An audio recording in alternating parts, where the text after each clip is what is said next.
Ladies and gentlemen, welcome to the Integration course. This is a new model for healing and dealing with narcissistic abuse. There are some key concepts I need to go through with you before we get into the practical steps for healing, so that you have an understanding of why you are doing what it is that I'm asking you to do. This will work whether you're a therapist or counselor working with clients who are the victims of narcissistic abuse, or if you are the victim of narcissistic abuse yourself. The first thing to understand about narcissistic abuse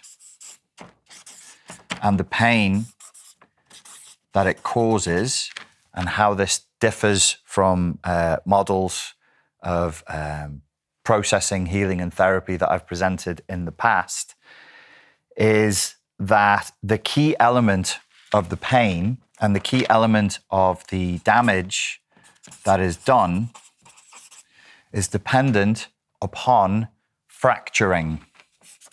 Narcissistic abuse fractures the self. Now, if your therapeutic modality as a client or a therapist somehow deals with the fractures and allows you to integrate the parts of your fractured self, then the therapeutic process for dealing with narcissistic abuse will work.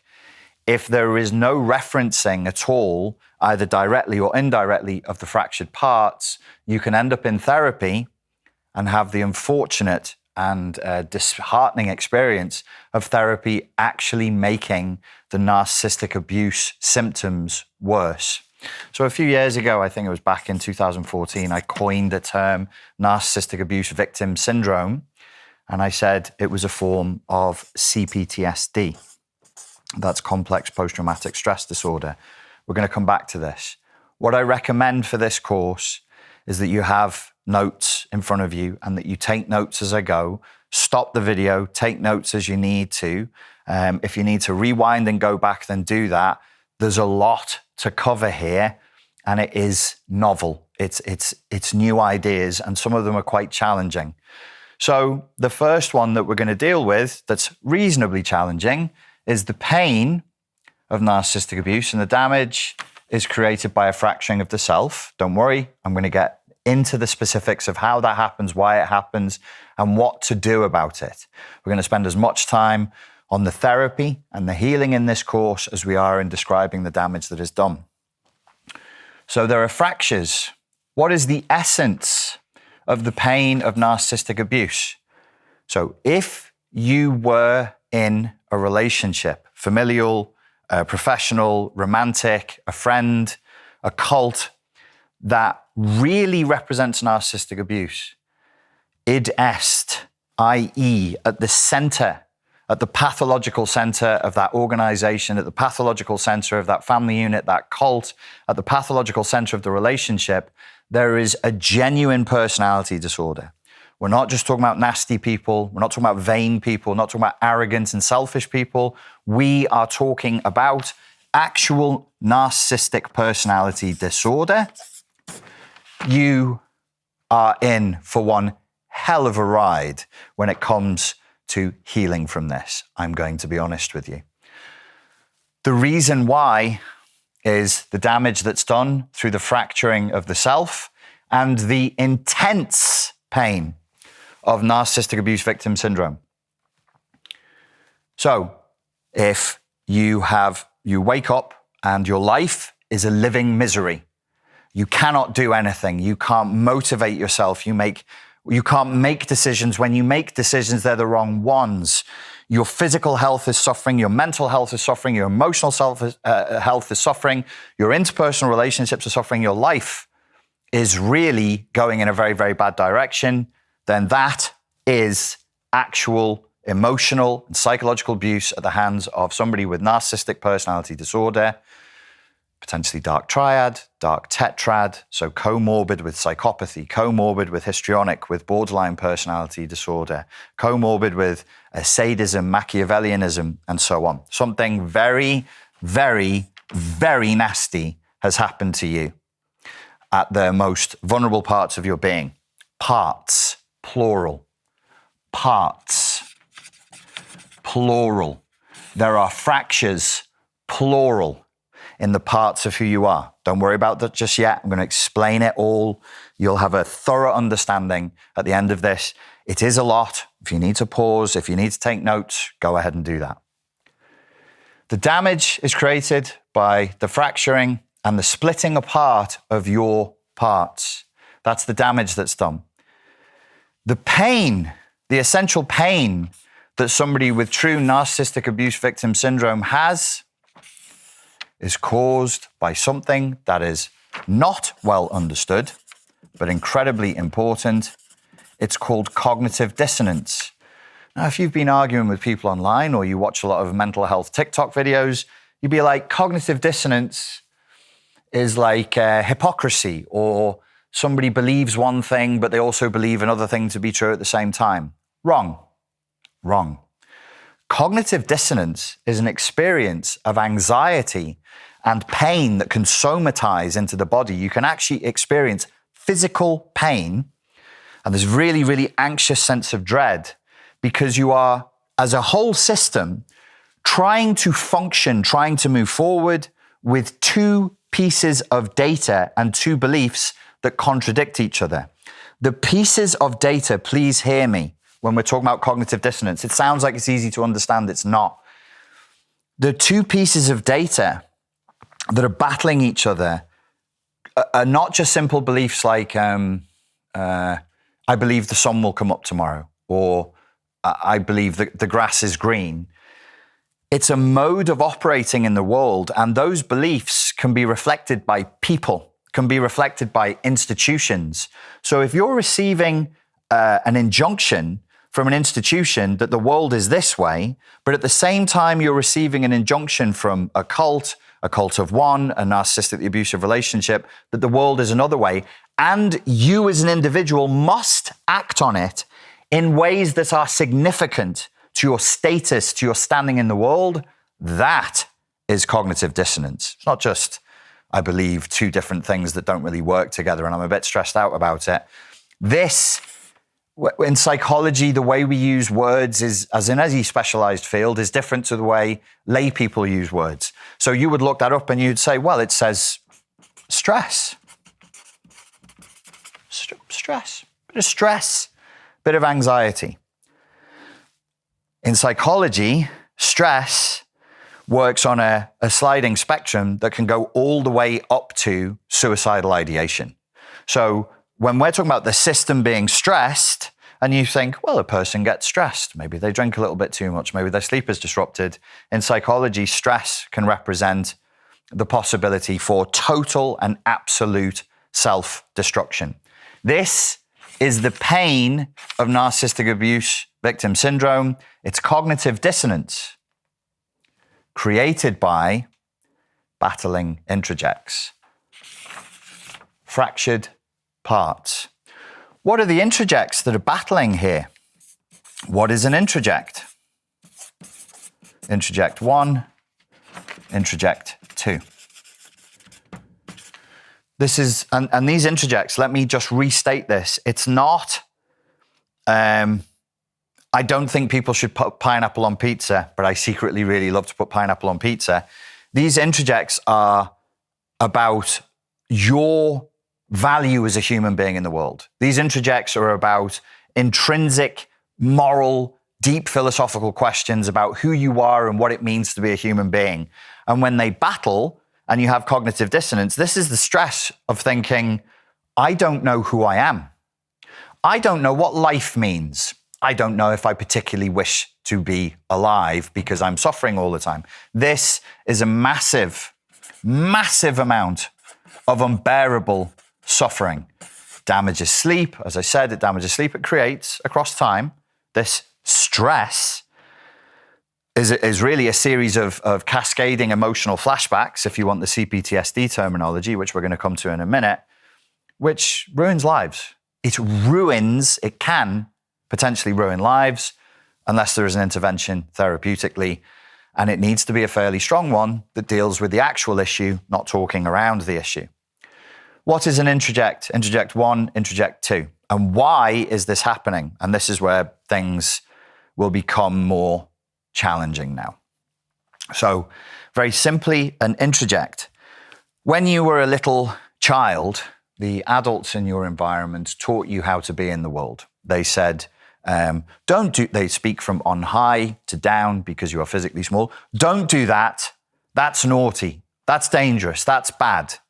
When you do that, you're good. Well done. Do it again. Very, very well done. You're a good boy. You're a good girl.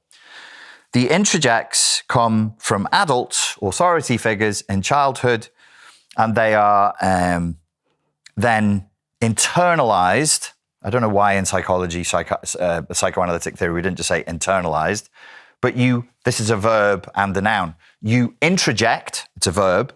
I'm introjecting the messages from my mother. I'm introjecting the messages from my father. I'm introjecting the messages from the tribe. I'm introjecting the messages from the church about who I am, about what I am, about what life is, what reality is, what is good, what is bad, what the value system is that I should be operating from. Those are your introjects. The battle between them,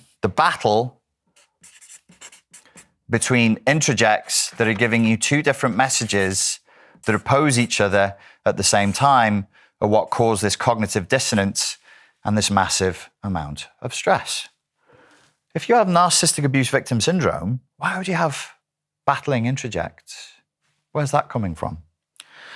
So let's move into the weird and controversial territory.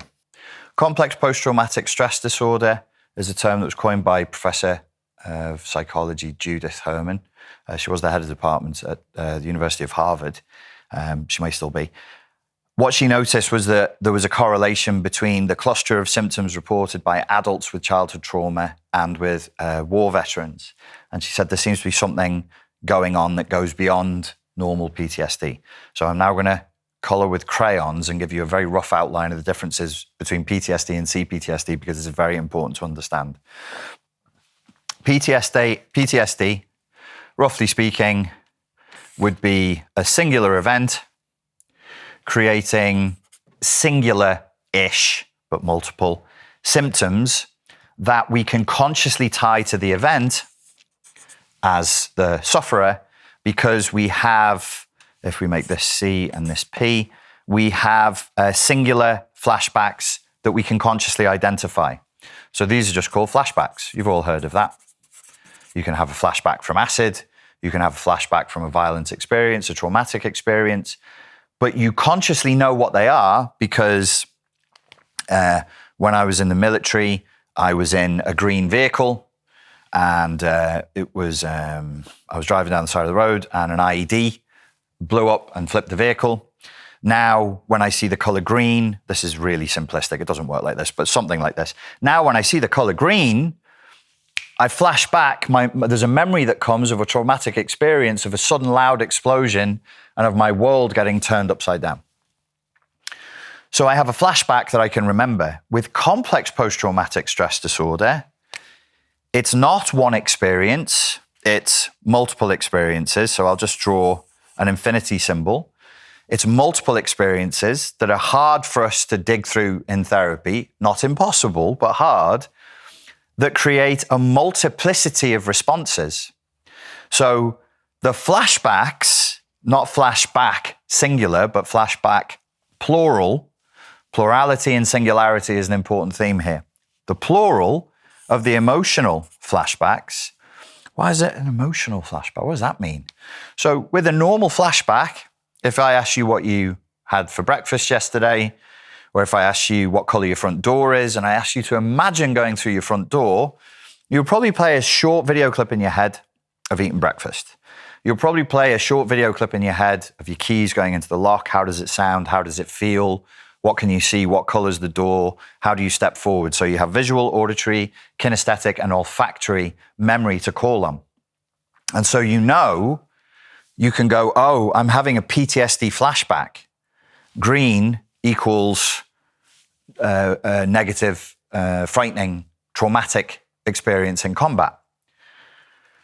With the emotional flashback, the memory is not visual, auditory, and kinesthetic. With the emotional flashback, the memory that fires up from the amygdala is purely emotional. So if I was screamed at as a child and made to feel humiliated, impotent, full of shame, and full of guilt. And then in adulthood, some situation triggers that emotional flashback out of the middle of nowhere. I could be walking in the supermarket. I could effectively trigger myself, or the superego injunction could trigger me. I'm out in the shop, I'm trying to buy milk, and all of a sudden I'm overwhelmed by feelings of humiliation and shame. When you have emotional flashbacks, you don't know what the trigger was, and you don't know what's causing it until you go to therapy and start sorting this thing through. Why is this important? Because in the past, the way that I have tried to deal with and help others deal with this thing that we can call narcissistic abuse victim syndrome, to distinguish it from other forms of emotional and psychological abuse, it specifically is around the unusual and disorientating experience of abuse at the hands of a true NPD, is we would treat it as CPTSD. We would treat it as a form of complex trauma. And that's not wrong. But if you imagine a human brain, that is a brain, and you say, okay, you're in CPTSD, and half of the brain, this is very, very a rough way of talking about this, and the body and the central nervous system, the endocrinal system, really is in CPTSD, but the other half isn't. That's not what the problem is. And what the problem really is goes all the way around the CPTSD and all the way around the other problems inside of the brain. When you treat the CPTSD, you'll get positive results. The client, you will feel better, but you've not actually broken the vessel that you're still encompassed inside of. I'm talking in slightly mystical terms here, so let's get very practical. This is the controversial part. So, the way we used to treat it was CPTSD. But what I am suggesting now is the following. When you've experienced abuse at the hands of the NPD, and then the relationship finishes, or you're looking to leave the relationship, and we treat it as though it was CPTSD, that's post-traumatic stress syndrome. So this is the past for you, and this is the future, because we're speaking English, and in the Anglosphere, we write left to right, and we read left to right, so most of us create timelines that are left to right. So here's your past. So you go and you get treatment for post-traumatic stress disorder. The assumption is what happened is in the past. In the timeline, it's in the past. There's the future, and here's the present. Wrong. Wrong. For narcissistic abuse victim syndrome, it's now. It's today. Why? Because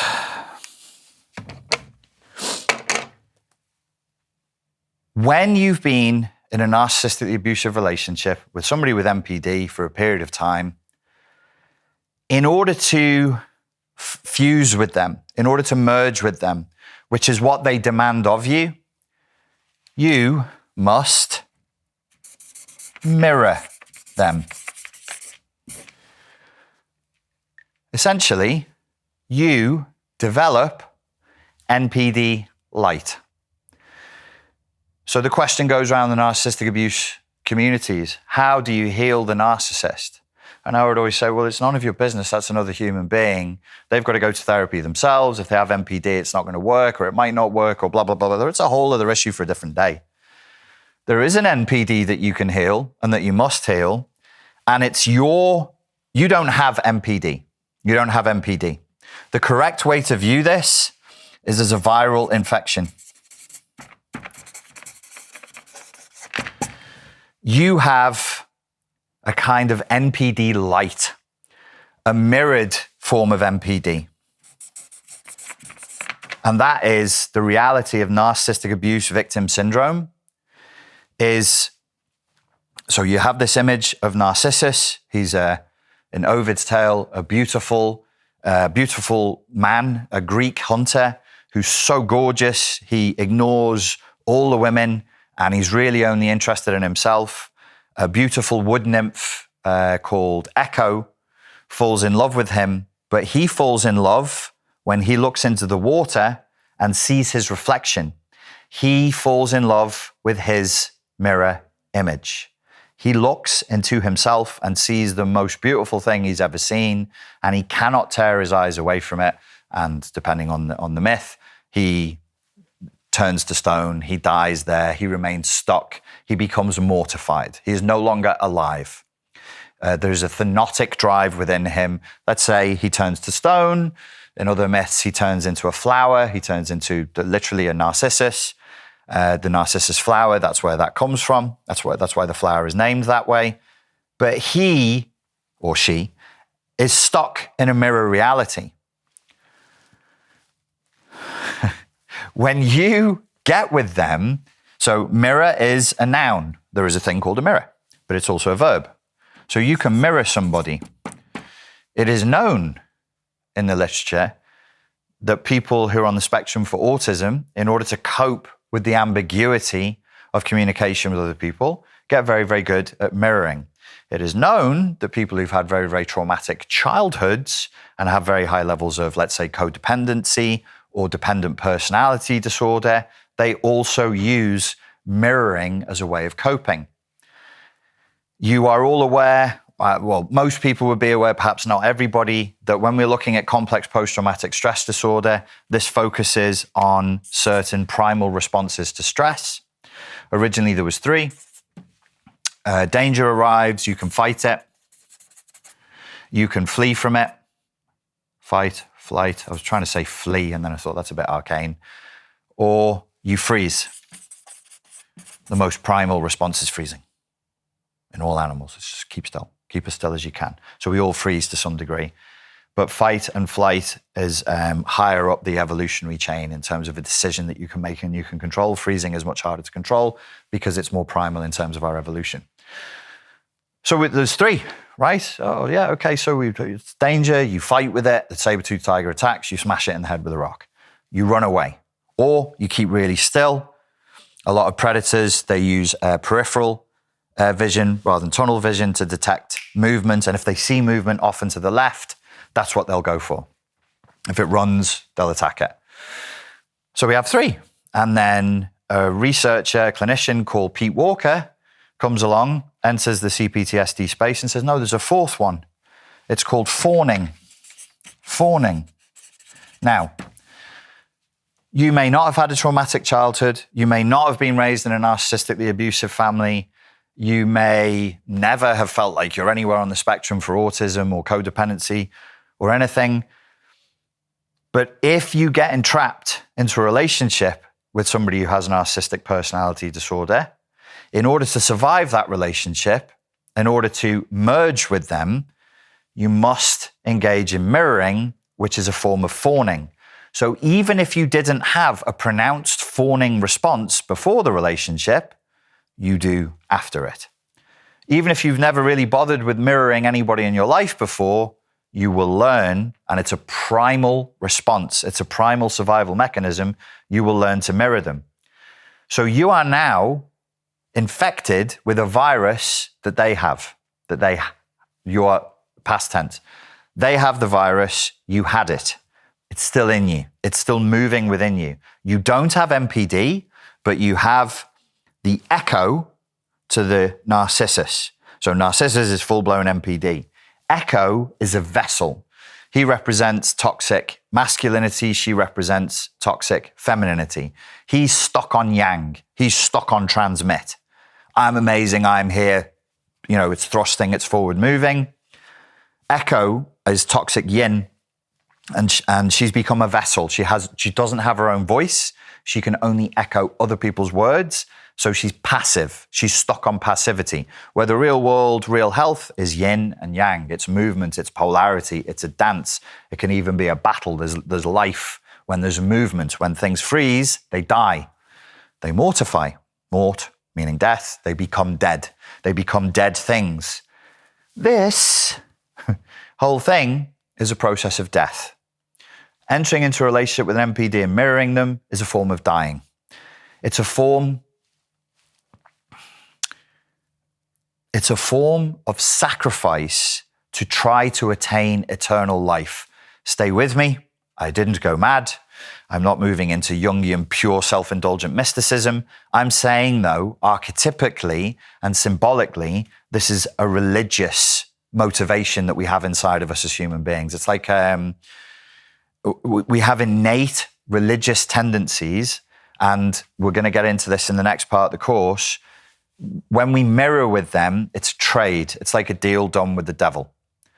There is a baiting phase where they'll bait you in, then they get you into a covert contract, and then they enter you into a simulated reality. Why would anybody even unconsciously enter into a mirror realm that isn't the real world, that's like the Matrix where you deliberately blue pill? Because there's a payoff. Inside that pod, you'll never die. But inside that pod, you'll never live. Inside that pod, you have eternal life, but that eternal life is an illusion. I'm speaking metaphorically. There is a heavy religious component to the narcissistically abusive relationship, which if we don't face head on, we will have clients who go in and out of therapy, and their therapeutic healing process is doing this. And it shouldn't be doing that.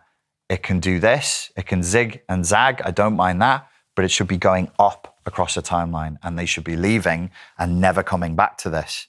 But if we don't address the fact that the client shows up, it's not over, it's not in the past, it's here today because it's a viral infection, and the whole of the person is still inside of this vessel, including their CPTSD syndromes. What's this vessel?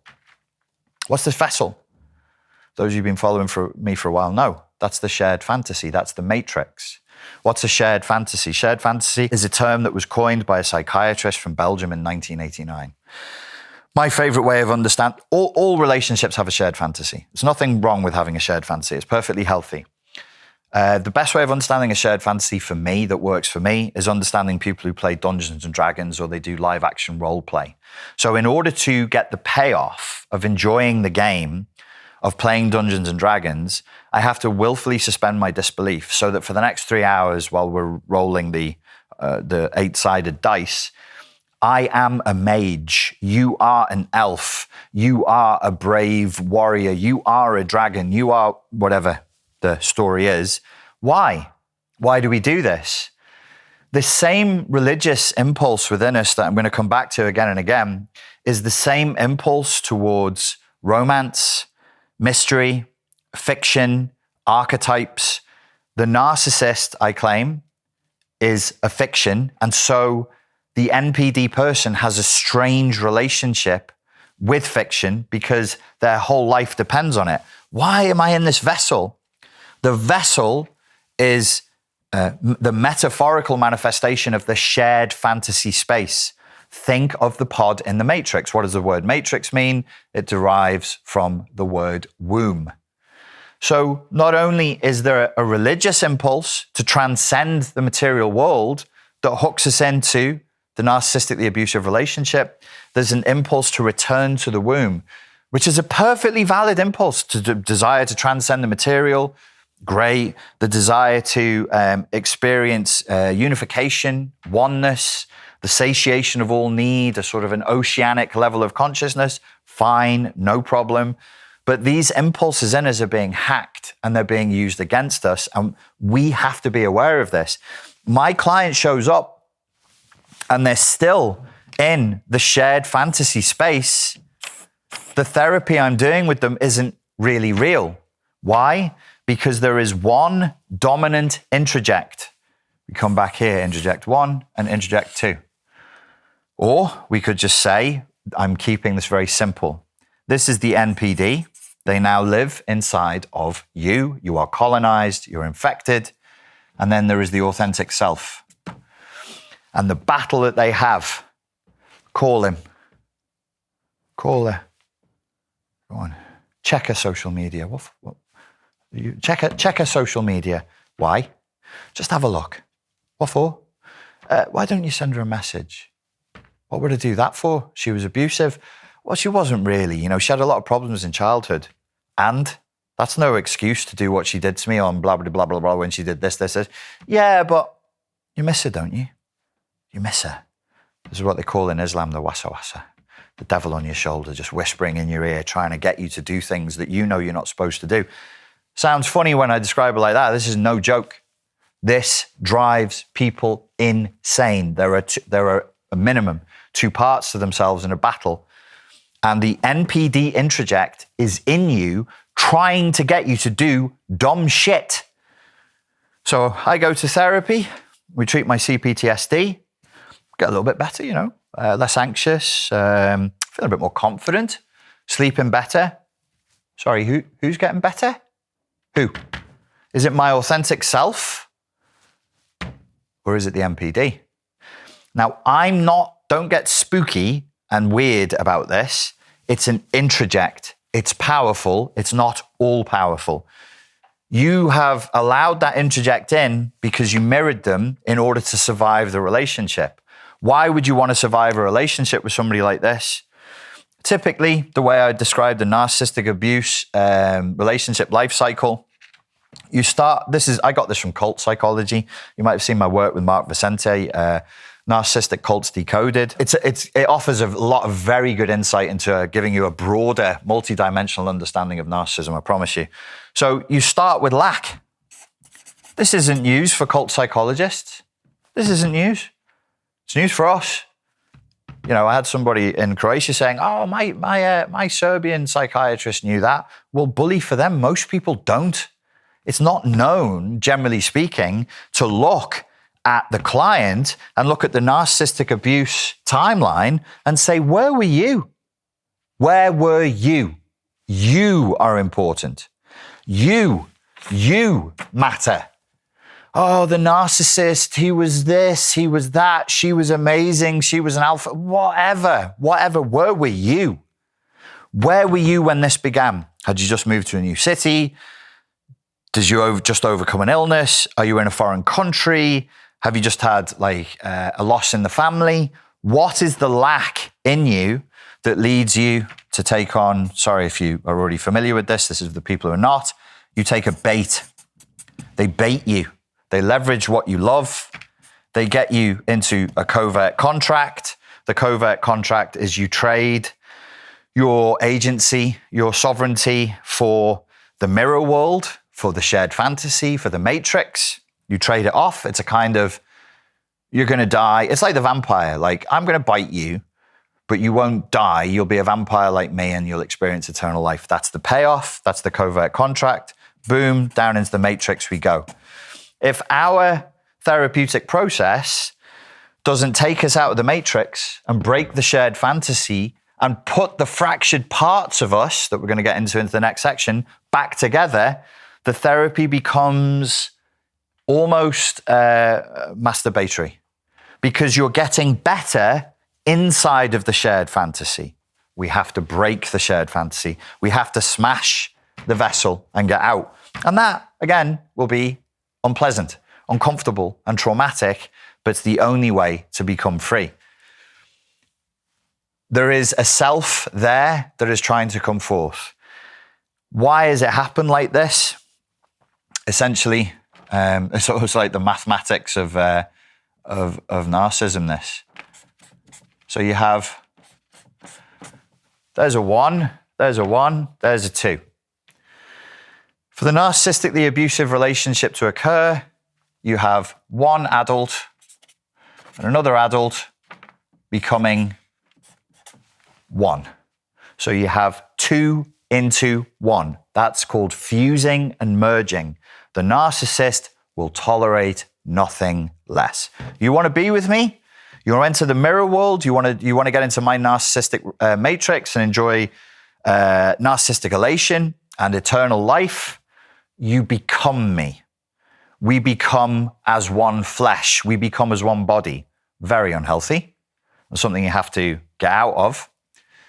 Then, once you have become a person and another person who now become one person. I share your fears, I share your wants, I share your drives. I try to feed your needs before you even become aware that you have them. Totally boundaryless. Once that's happened, the singular person that you are is then resplit. Altogether good and altogether bad. And this is what creates the essence of the pain of cognitive dissonance.